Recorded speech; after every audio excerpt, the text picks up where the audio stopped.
সুপ্রিয় দর্শক আসসালামু আলাইকুম।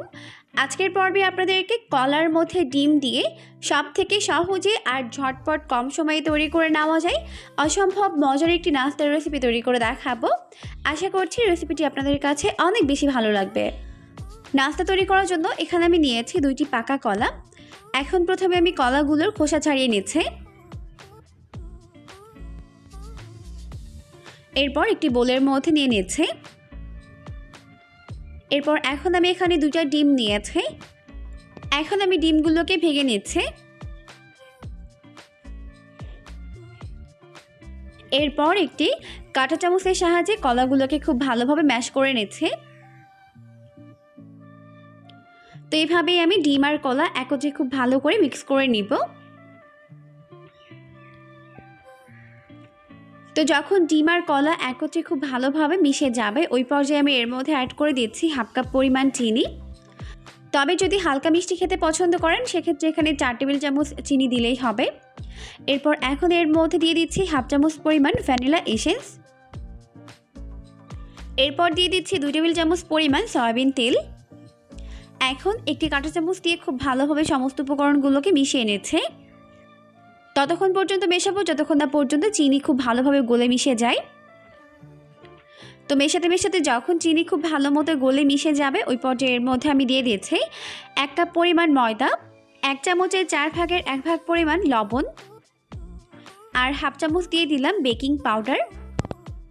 এখন শুকনো উপকরণগুলোকে খুব ভালো করে মিশিয়ে নিচ্ছে।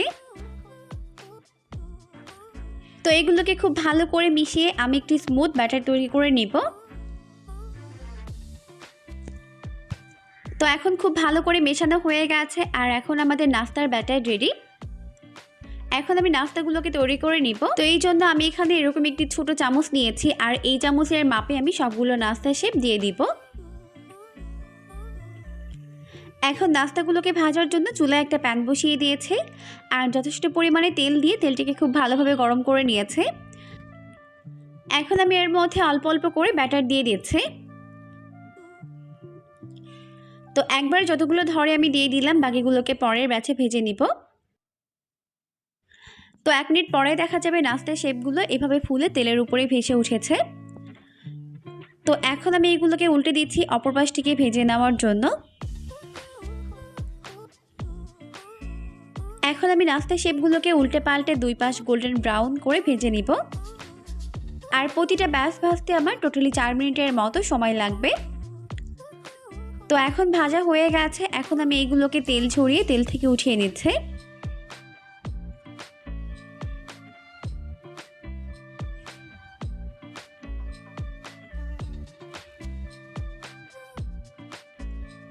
তো এখন আমার সবগুলো নাস্তা ভেজে উঠিয়ে নেওয়া হয়ে গেছে আর নাস্তাগুলো কিন্তু অনেক বেশি সফট আর তুলতুলে নরম, খেতেও কিন্তু অসম্ভব মজার। চাইলে নাস্তাগুলোকে বাচ্চাদের টিফিনে দিতে পারবেন কিংবা সকাল বিকেলে নাস্তার জন্য তৈরি করতে পারবেন। রেসিপি ভালো লাগলে লাইক, কমেন্টস এবং শেয়ার করার সাথে সাথে চ্যানেল সাবস্ক্রাইব করতে কিন্তু একদমই ভুলবেন না। আজকের মতো বিদায় নিচ্ছি। আল্লাহ হাফেজ।